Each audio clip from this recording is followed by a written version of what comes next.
Well, schmack-a-ma-god, my friends, it's time for another one of these crazy Sportatorium stories, and it's getting better. It gets better here. I already did part one, which was 1980, 1981, and now I'm going to do 1982 and 1983.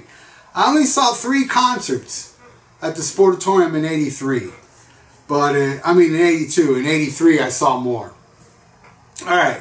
First one I saw was on January 27th, AC/DC. I do not recall the opening act on this. This was, for those about the rock tour, it was the first time I saw AC/DC. Could have seen them the year before in Back in Black, but that was all the way up in West Palm Beach Auditorium. And I didn't know nobody that was going to drive that far, which is like, maybe an hour and a half. But back then I didn't have like, at these times, our parents would drop us off at shows. But this one I remember going with my brother to this. And my brother got to see Bon Scott in Germany when he was in the Army. So, he's already a veteran of AC/DC shows. But me, I've never seen him. And I'll never forget that big bell coming down in the beginning. And they open with Hell's Bells with just Angus and a spotlight coming in with that riff. Awesome show, man. That was the first time. And every time I seen AC/DC after that, it was always awesome. But I got to say, the next year was the best time I saw him with Brian Johnson. And I will talk about that on this episode when we get to it. So, yeah, AC/DC. The next show I saw, February 20th, 1982, Weird Bill, Black Sabbath on the Mob Rules tour with The Outlaws. And I remember The Outlaws pretty good that night, even though they say on the site I was on it said Doc Holliday. No, it was The Outlaws. I know it was The Outlaws. I remember Green Grass and High Tide and Ghost Riders in the Sky. I remember all that night. And Sabbath was awesome. Now, I've told this story before, but maybe some of you haven't seen this story. But back then, I had kind of nosebleeds. Kind of nosebleed-ish. Dead center, a little back.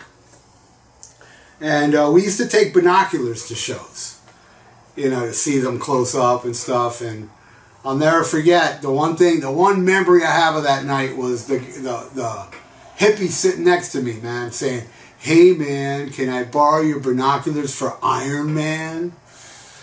And I did. I gave it to him for Iron Man. But, yeah, man, that was an awesome show. It was the same exact set list as Live Evil.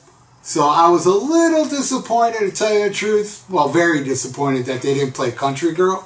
Because at that time, even though times have changed through the years, Country Girl was my favorite song off Mob Rules when Mob Rules was new. But, and they didn't play Falling Off the Edge of the World either. And they played that on a later tour.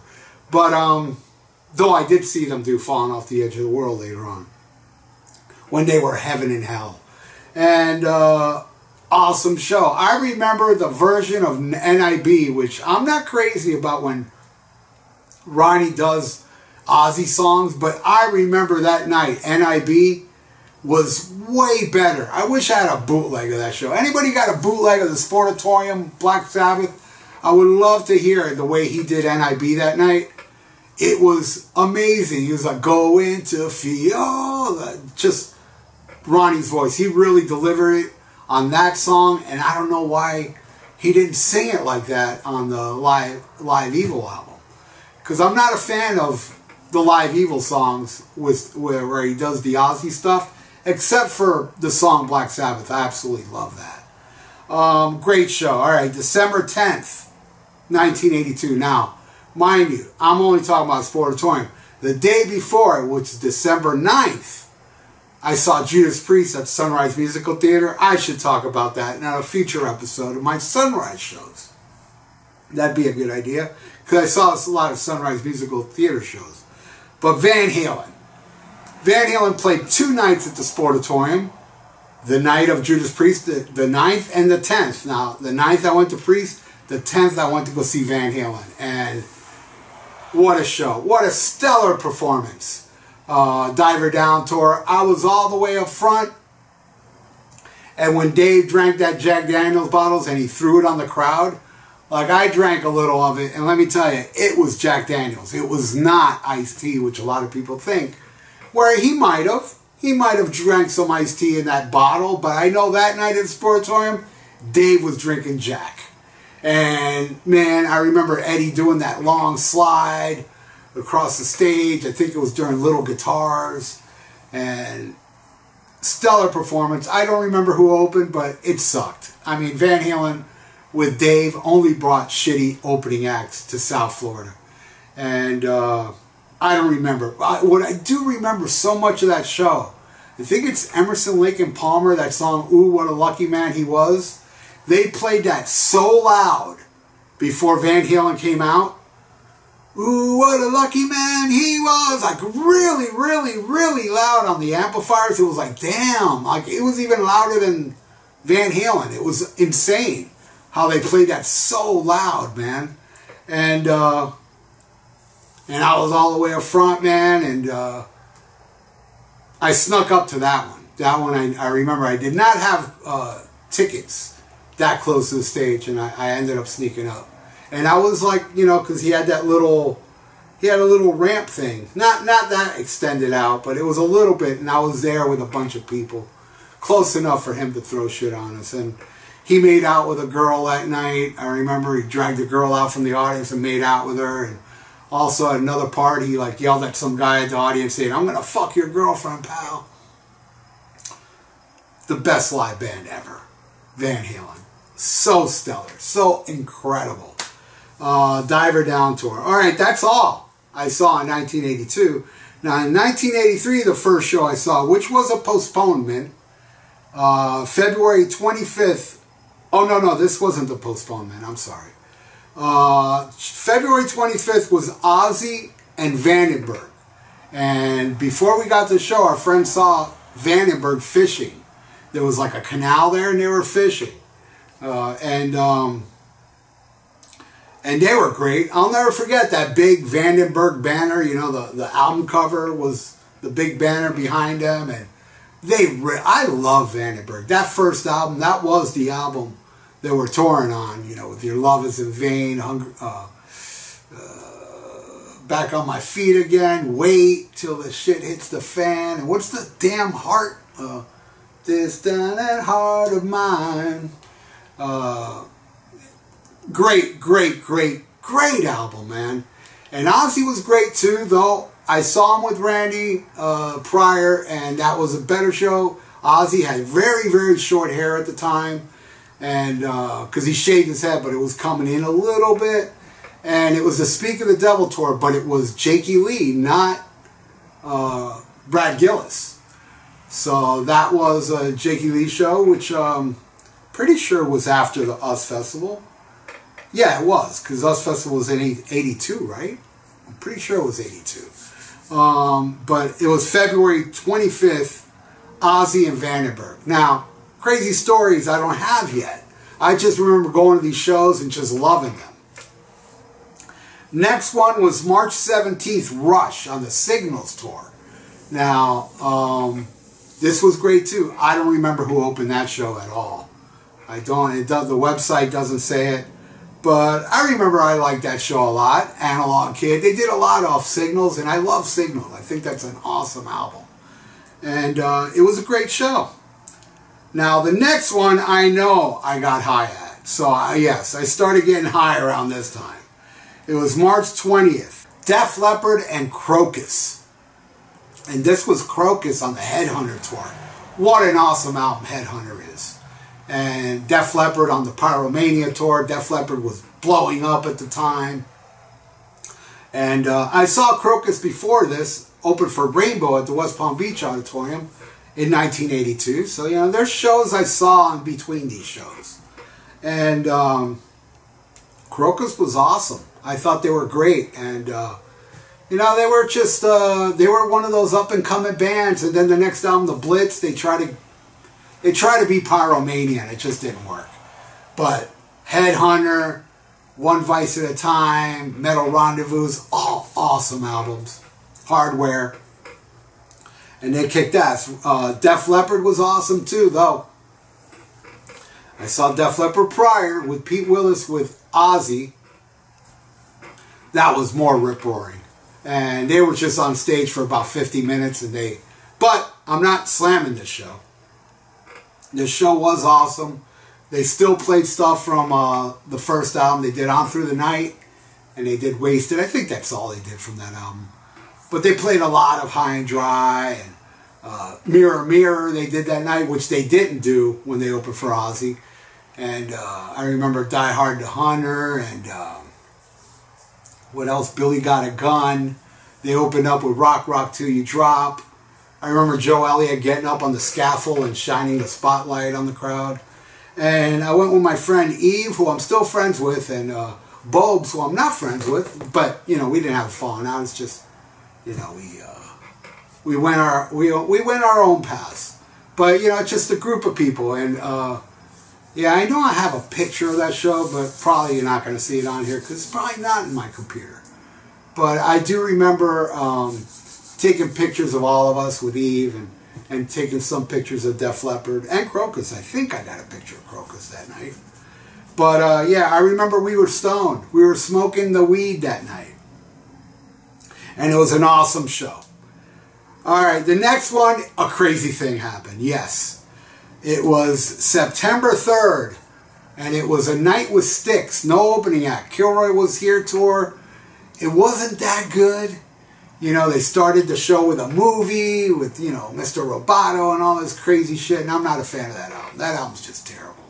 They did play some good stuff like Crystal Ball and, you know, Sweet Madam Blue was played that night. Pretty much caught in the act, that live album.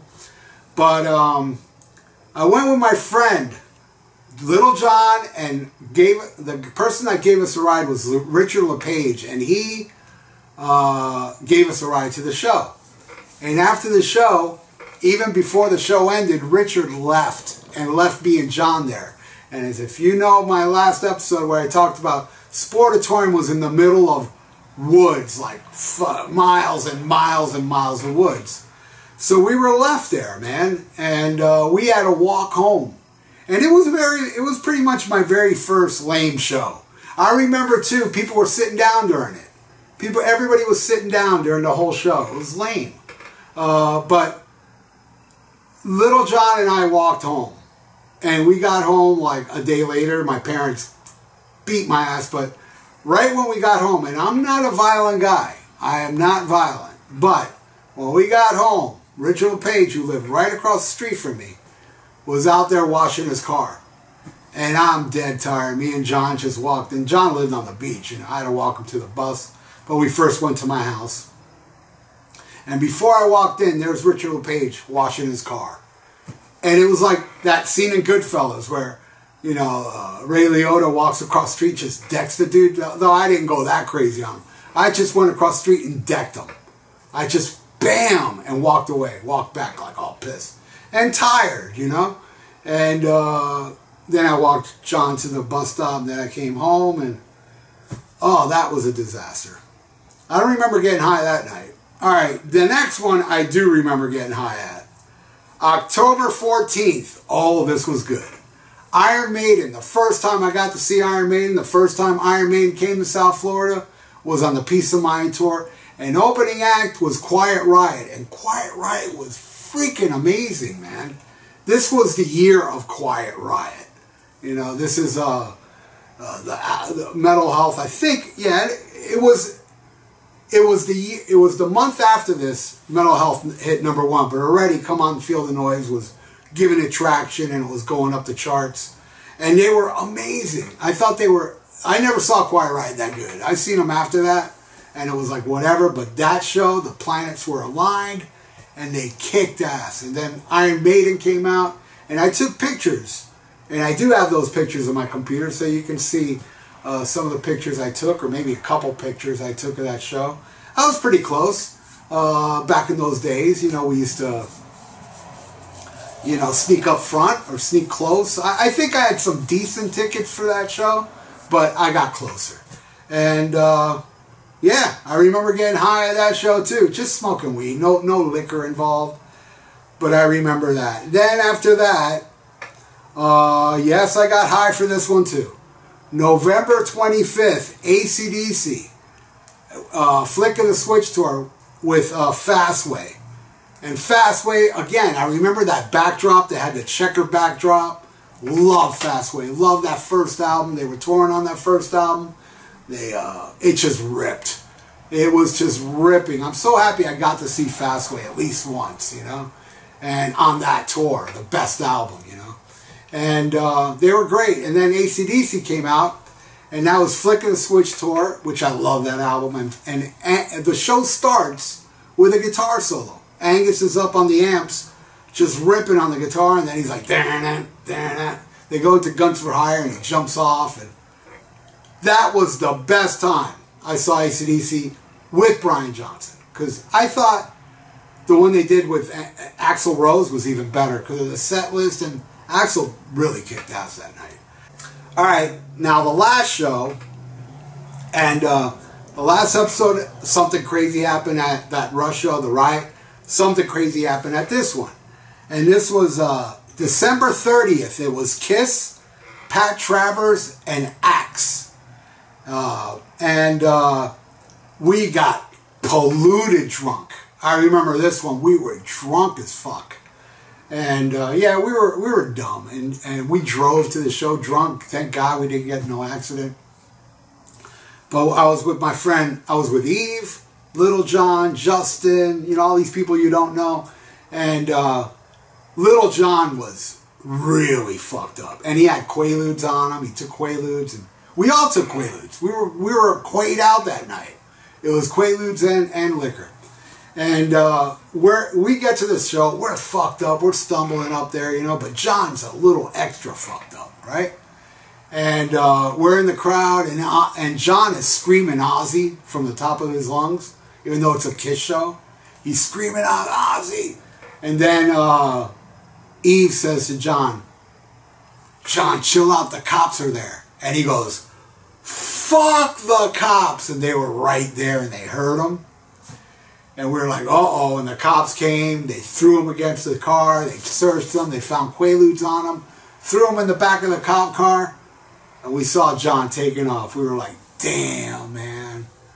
That was a crazy thing that happened at that show. But I remember raging during Axe. I remember my friend Yaya was like, dude, I saw you at the Kiss show, and you were going crazy during Axe. Because I love that Axe album. That's a kick-ass album. Pat Travers, I don't remember. You know, I always thought it was John Butcher Axis that opened that show with Axe. No, it was Pat Travers. I don't remember Pat Travers. So I've seen Pat Travers before this, but I don't remember it. And Kiss, Lick It Up tour, the place was like half full. You know, Kiss, they sold more records because they took off the makeup, but still the concert attendance wasn't good. It was kind of shitty, actually, where the next time Kiss came, they played 2 nights at Sunrise, which is a much smaller venue. But that's it. That's my story of 82 and 83 at the Hollywood Sportatorium. And it gets crazier. Believe me, there's a lot of drugs. I mean, yeah, at the last show, I remember doing Quaaludes and drinking alcohol. But thank God Quaaludes are illegal now, man, because those were the greatest drugs ever.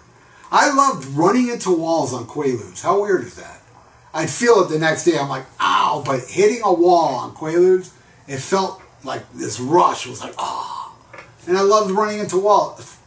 Stupid me. Anyway, that was a great time. The Kiss, it was a great Kiss show, too. I remember we were all sitting down, and they opened with, I think they opened with Creatures of the Night, yeah.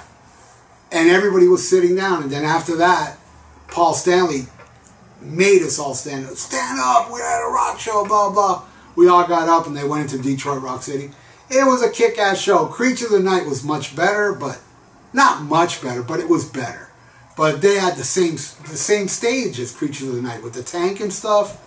And it was smoking. Also, I remember being outside during the sound check and hearing them play All Hell's Breaking Loose. But they didn't play All Hell's Breaking Loose live that night. I know they played it on that tour because there's that Nashville radio performance where they play it. But they didn't play All Hell's Breaking Loose that night, and it really bummed me out. But they did play Young and Wasted, They played, they didn't play Exciter. They played Lick It Up, unfortunately. They played, what else did they play from that album? Give Me More and Fits Like a Glove. But it was awesome. It was a cool Kiss show, and that's it for the Sportatorium. This episode, my friends. Thank you for watching. I know it is kind of tame compared to what's about to happen. Believe me, it gets much crazier in 84 and 85. Going all the way up to 88 is when they close the Sporto. So thanks again for watching, everybody. If you like donate, I got a PayPal in the description below. And please subscribe to my channel if you have not. And like the video and click that little notification bell. I would really appreciate it. So stay frosty. Listen to Black Sabbath and smack 'em a gob. Bah.